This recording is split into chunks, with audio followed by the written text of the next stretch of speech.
بسم الله الرحمن الرحيم. Bismillahirrahmanirrahim. Assalamualaikum warahmatullahi wabarakatuh. Alhamdulillah. Assalatu wassalamu ala rasulillah. La hawla wa la quwwata illa billah. Subhanaka la ilma lana illa ma 'allamtana. Allahumma inna nas'aluka ilman nafi'an wa rizqan thayyiban wa 'amalan mutaqabbalan. Nah, dan bahagia, sekarang kita akan lanjutkan bab baru. Bab baru yang tentunya juga sangat penting untuk modal kita hidup di dunia ini dalam rangka meraih kehidupan akhirat. Apa modal itu? Yaitu kita itu selalu merasa diawasi oleh Allah. Ini babnya. Kita itu merasa senantiasa diawasi oleh Allah Subhanahu wa Ta'ala. Jadi kalau kita gambarkan ya, kalau ada pegawai kemudian ada bosnya itu kadang-kadang tekun gitu ya, kerjanya tekun. Tapi kalau nggak ada bosnya itu ya kadang-kadang beda. Nah, beda pengawasan Allah kepada kita ini tanpa mengenal batas dan waktu. Karena pengawasan Allah itu tidak diliputi oleh dimensi ruang dan waktu. Ya, beda dengan kita, kalau bos nggak ada, nggak tahu kita kerja, nggak kerja. Gitu. Tapi kalau ada Allah, Allah ini kan beda dengan kita.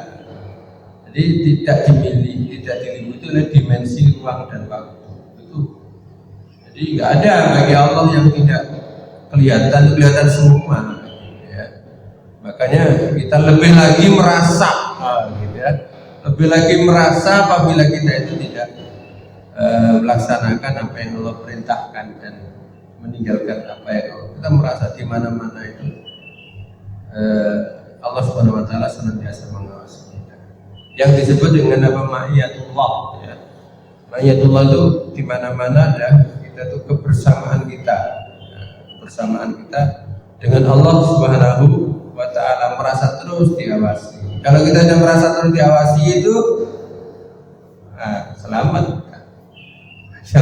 dari korupsi, selamat dari perbuatan-perbuatan maksiat, karena kita senantiasa merasa diawasi oleh Allah Subhanahu wa Ta'ala.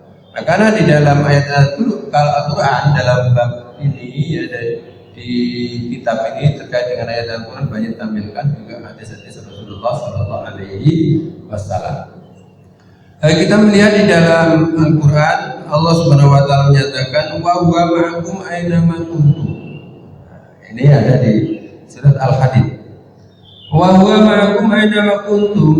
Dia Allah itu berserta kamu di mana saja kamu berada. Di mana saja kita itu disertai Allah Subhanahu wa ma'akum aina ma kuntum. Dia itu menyertaimu di mana saja kamu. Kalau ini kita tanamkan dalam diri kita, kita merasa diawasi kan Allah membersamai kita. Saya yakin hidup kita itu sekalipun memang setan terus goda, tapi karena kita sudah merasa diawasi oleh Allah, maka kita tidak akan mau berbuat apa-apa. Perkataan pun perkataan yang baik, pandangan pun pandangan yang baik, tangan pun menggapai yang baik, kaki pun melangkah yang baik. Karena apa? Karena sudah merasa diawasi oleh Allah, dan Allah katakan wa huwa ma'akum aina ma kuntum. Di mana saja kamu ada, Allah menyertai kita. Kalau kita melihat bagaimana Umar bin Khattab menguji seorang pengembala, yang pengembala itu ya sendirian, kemudian yang digembala itu kambingnya banyak baik. Kemudian Umar bin Khattab, ini kambingnya siapa? Kambing tuan saya hanya kerjanya untuk mengawasi, mengembala. Bisa nggak? Intinya kan gitu. Bisa nggak ini saya beli satu? Padahal kambingnya banyak, beli satu nggak dihitung itu nggak kelihatan gitu ya. Kalau dihitung itu nggak kelihatan. Tuan ini bukan punya saya, nggak bisa. bisa. Lola, temanmu kan nggak akan tahu sekian banyaknya diambil satu. Kata-kata coba, kata-kata seorang pengembala ini, walaupun seorang pengembala ya. Apa kata-kata? Iya, Tuhanku nggak tahu, tapi Pak Aina Allah. Iya, Tuhanku nggak tahu, tapi di mana Allah? Nah, gitu. Di mana Allah itu di mana? Nah, kalau sudah di mana Allah lah, ini sudah merasa makhiyatullah yang luar biasa. Kita melihat bagaimana Rasulullah SAW bisa di gua, ya, gua bersama Abu Bakar. Kata-kata di saat Abu Bakar itu takut karena orang kafir itu sudah mengintai, yang musuh Nabi itu mengintai, kakinya sudah kelihatan. Abu Bakar kan. Kemudian apa kata Rasulullah? La tahzan, innallaha ma'ana. Jangan kamu khawatir. La takhaf atau la tahzan. La tahzan, innallaha ma'ana. Jangan kamu takut. Allah itu menyertai kita. Nah, gitu. Jadi karena sudah merasa diawasi oleh Allah Subhanahu wa taala, seperti itulah gambarannya. Nah, makanya dalam Al-Qur'an juga banyak lagi, misalkan ayat lagi, inna rabbaka labil mirsad. Sungguhnya Tuhan itu benar-benar mengawasi, terus kita diawasi oleh Allah Subhanahu wa taala. Ini beberapa ayat ya, yang menunjukkan bahwa Allah akan senantiasa melihat kita, dan Allah itu tidak diliputi oleh dimensi ruang dan waktu. Beda dengan manusia yang menjadi kepala. Misalkan menjadi kepala apa gitu kan, punya anak buah banyak, dia nggak bisa lihat. Lalu sekarang itu ada CCTV, nah, ya, itu CCTV pun terbatas, ya. CCTV pun terbatas, bisa dibatasi oleh ruang dan waktu. Saya nggak bisa sekarang, sekalipun ada CCTV yang di dalam sana ada, tapi kalian di sini, yang di sana nggak akan bisa melihat di sini. Tapi Allah Subhanahu wa taala tidak diliputi oleh dimensi ruang dan waktu, sehingga semua itu jelas. Ya, semua itu jelas. Nah, dalam hadis pertama ini kan bahagia, dalam bab ini, bab diawasi Allah Subhanahu wa taala. Ini ada hadis dari Umar bin Khattab, yang hadis ini sudah populer banget, sering diceritakan di dalam taklim atau pengajian, bahkan di dalam khutbah. Di sini dia ada satu pertanyaan malaikat kepada Nabi Muhammad SAW, yang memang ini 4 pertanyaan, tapi satu pertanyaan ini yang menyangkut terkait dengan masalah kita itu diawasi oleh Allah Subhanahu wa taala, apa yang disebut dengan ihsan. Nah, kita bacakan hadis ini. Bainama nahnu julusun inda Rasulillah sallallahu alaihi wasallam. Suatu saat kita itu duduk dengan Rasulullah SAW. Ini kata Umar bin Khattab, sahabatnya. Zata yaumin, pada suatu hari, ittala alaina rajulun syadidun bayadi syiyab, syadidus sawadi syahri. Nah, ya. Tiba-tiba muncullah seorang yang putih, ya, pakaiannya, gitu ya, putih pakaiannya. Kemudian ini syadidus sawadi sya'ri, rambutnya hitam, nggak ada ubannya, ya, nggak ada ubannya kayak kita, kok baca lagi, nggak ada. Jadi hitam rambutnya, putih bersih bajunya, la yura alayhi safar, tidak dikenal dari mana dia ini datangnya, gitu ya. Tidak dikenal datangnya dari mana dia. Wala ya'rifu minna adun, kita pun di kalangan kita waktu itu duduk-duduk bersama Rasul, kita juga gak kenal, tiba-tiba datang. Nah, kita tiba-tiba datang. Hatta jalasa ila Nabi sallallahu alaihi wasallam fa asnadal badai ila badai. Tiba-tiba begitu duduk, kok terus nyandarkan apa, mepetkan betisnya ke betis Rasulullah.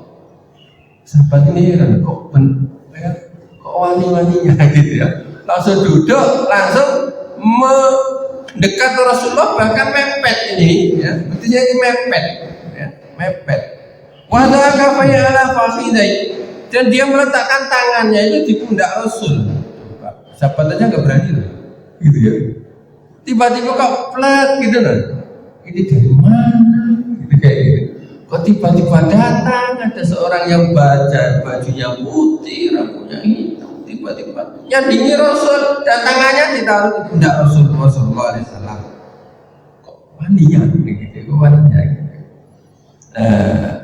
Wakola, kemudian dia ini bertanya, berani bertanya lagi coba, berani bertanya lagi. Sekolah itu kan bisa bertanya, bisa menjawab, bisa berkata, ya sekolah. Disesuaikan dengan konteks hadis, siakul kalamnya, ya disesuaikan. Ya Muhammad, manggilnya ya Muhammad, bukan ya Rasul. Ya Muhammad, apa gitu? Akhbirni anil Islam. Muhammad kabarkan kepadaku apa itu Islam. Oh, pertanyaannya satu. Bertanya tentang Islam. Ya. Ditanyakan tentang Islam.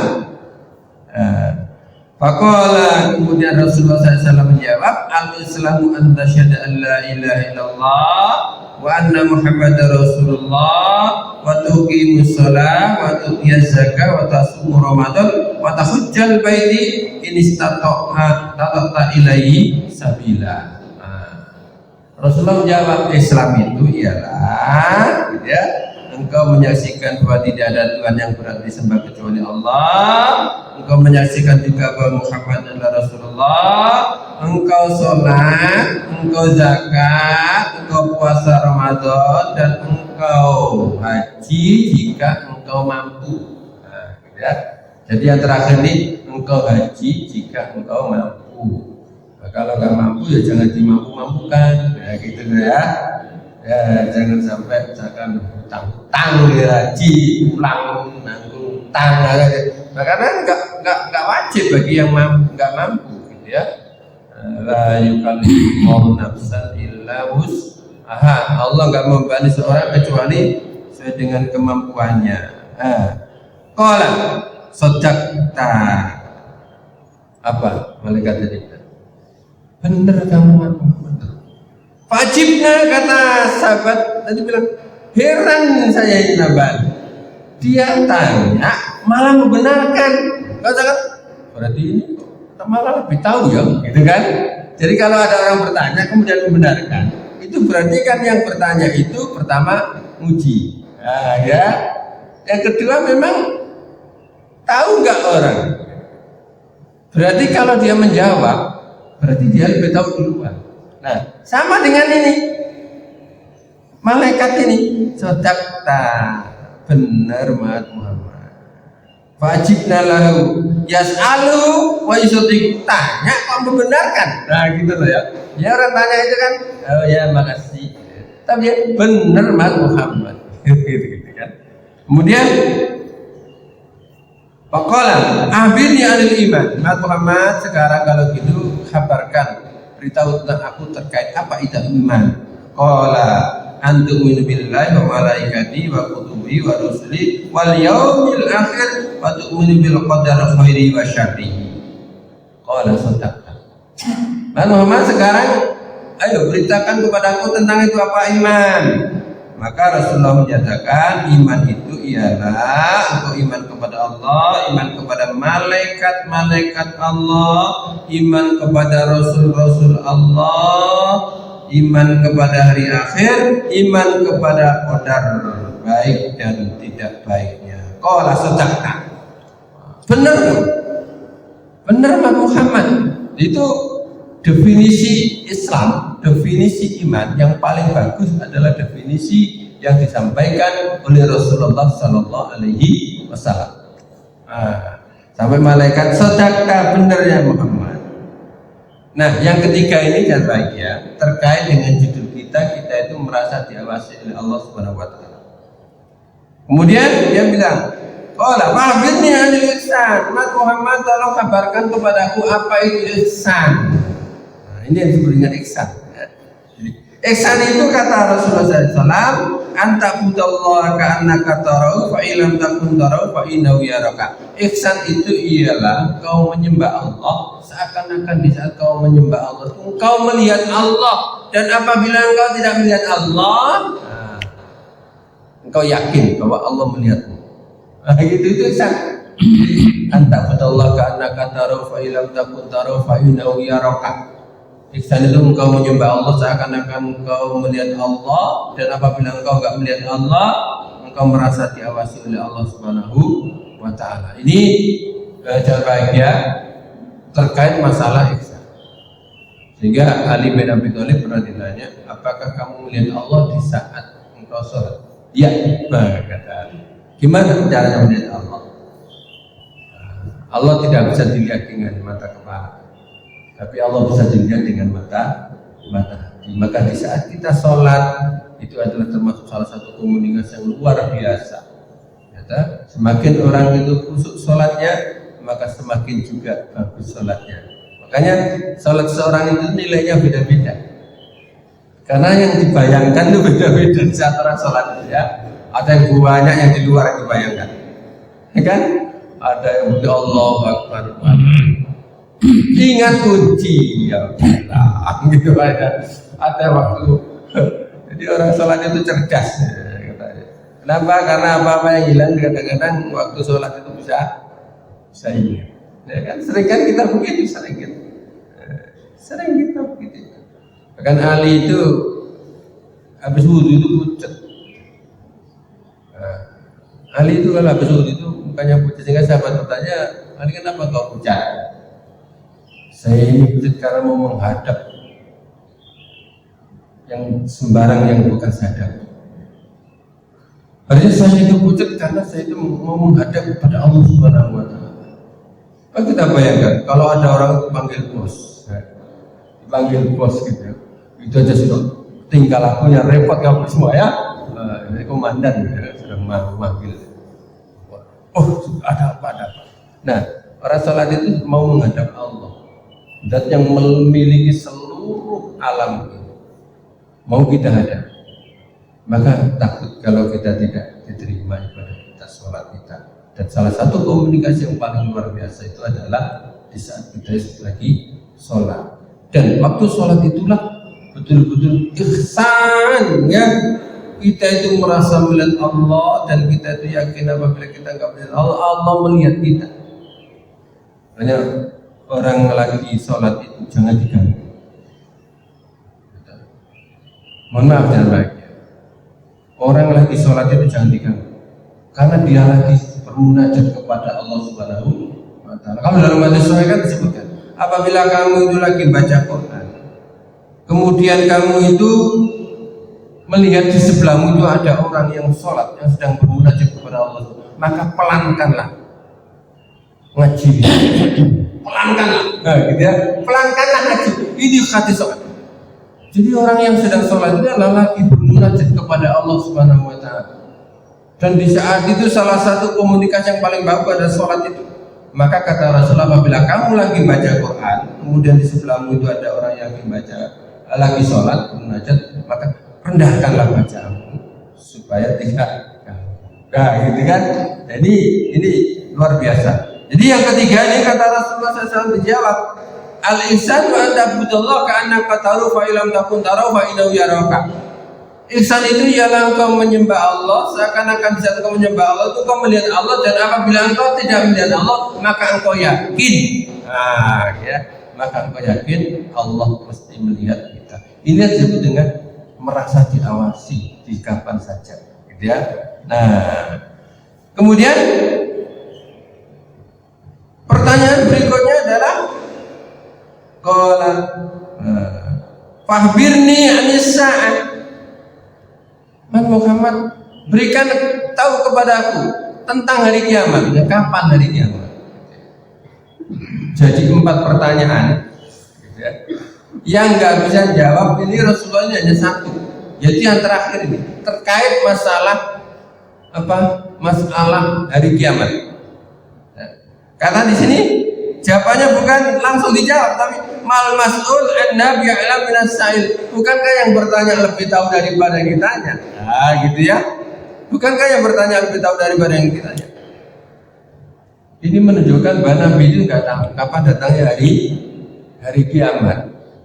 Makanya kalau ada orang memberitakan terkait dengan hari kiamat, apalagi harinya, apalagi tanggalnya, gitu ya, nah itu tidak tahu. Ada yang tahu. Nabi aja nggak tahu kok, gitu ya. Dan itu ada di surat Luqman yang terakhir itu ada 5 hal yang Allah Subhanahu Wa Taala yang tahu, kita tidak tahu. Yang pertama, innallaha indahu ilmus sa'ah. Hanya Allah saja yang tahu kapan datangnya hari kiamat. Kapan nggak tahu. Ya. Ya, mudah-mudahan kita nggak mendapati hari kiamat. Karena hari kiamat datang itu sudah banyak orang-orang yang nggak baik. Banyak orang-orang, tandanya kan diantara itu. Banyak orang-orang yang nggak baik, gitu ya. Dan insya Allah kita mudah-mudahan nggak dapati hari kiamat. Sekalipun tanda-tanda sekarang memang sudah nampak banyak tanda-tandanya, ya, sudah banyak. Tapi insya Allah kita tidak mendapatilah. Gitu ya. Yang kedua adalah wayunazzil ghais, ya. Yang kedua itu yang kita nggak tahu, turunnya hujan, ya, kita tidak tahu. Kapan? Nah hari turun nggak tahu. Tadi kemarin malam hujan, sekarang enggak, ya. Hujan ini kalau Anda kan tahu betul hujan, perakiraan cuaca itu Anda kan betul curahan hujan berapa yang Allah curahkan, juga tidak tahu. Ya. Kemudian yang ketiga, ya'lamu fil arham, apa yang ada dalam kandungan seorang ibu, nggak tahu rezekinya gimana, jodohnya gimana. Yang keempat, wa ma tadri nafsun ma taksibu ghadan, seorang itu tidak tahu apa yang akan dilakukan akan besok. Dan yang terakhir adalah wa ma tadri nafsun bi ayyi ardin tamut, seorang itu tidak tahu di mana meninggal dunia nanti. Di mana kita nanti meninggal dunia, kita tidak tahu. 5 hal itu ada di surat Luqman, yang terakhir surat itu, ya. Tidak ada yang tahu. Nah, makanya Rasulullah SAW menyatakan terkait dengan masalah kapan datangnya hari kiamat, jawabannya adalah mal mas'ul anha bi'alam as-sa'il. Jadi yang ditanya ini tidak lebih tahu daripada yang bertanya, gitu. Nah ini jangan bahagia terkait masalah ihsan, ada masalah ihsan. Jadi ihsan itu engkau menyembah Allah seakan-akan engkau melihat Allah di saat engkau menyembah Allah itu, dan apabila engkau tidak melihat Allah maka kau yakin. Minimal kita yang terakhir nih kan, kita ini yang terakhir ya. Jadi kita yakin bahwa Allah itu melihat kita di saat kita ini menyembah Allah Subhanahu wa ta'ala, terutama dalam masalah sholat. Makanya di saat kita sholat itu hadapan kita adalah hadapan ke tempat sujud. Kita tahu bahwa orang yang paling dekat dalam sholat kepada Allah itu di saat kita sujud. Makanya fajtahidu bidu'a, gedung-gedunglah kamu untuk berdoa di saat sujud itu. Makanya imam itu biasanya kalau habis sujud terakhir itu agak panjang. Kenapa kok terakhir? Nah, karena memang kalau nanti kedua ketiga sering lupa. Dan kalau kita sujud lama di sujud kedua, baru sujud pada rakaat pertama lupa, sudah 2 rakaat apa 3 rakaat lupa. Tapi memang di hadis disebutkan di sujud yang terakhir disebutkan wa amma fi sujud fajtahidu bid-du'a. Adapun kamu di saat sujud maka bersungguh-sungguhlah kamu berdoa, karena di situ termasuk salah satu dijabai doa kita oleh Allah Subhanahu wa ta'ala. Makanya yang terakhir biasanya karena yang terakhir nggak mungkin lupa lagi, gitu kan. Nah, jadi inilah sebagai yang baik ya, pengingat kita supaya kita itu betul-betul merasa diawasi oleh Allah Subhanahu wa ta'ala. Ada beberapa ayat dan satu hadis Rasulullah SAW terkait dengan masalah ini, biasa sering disebut dengan hadis Umar, karena ini yang bawa dan Umar bin Khattab saat duduk-duduk dengan para sahabat, tiba-tiba datanglah bertanya terkait dengan masalah apa itu Islam, apa itu iman, apa itu ihsan, kapan datangnya hari kiamat. Dari beberapa pertanyaan itu Rasulullah SAW satu yang nggak bisa jawab, yaitu terkait dengan masalah mata sa'ah, kapan datangnya hari kiamat. Kita akhiri dengan kafaratul majelis. Subhanallah bihamdika asyhadu an la ilaha illa anta astaghfiruka wa atubu ilaik. Assalamualaikum warahmatullahi wabarakatuh.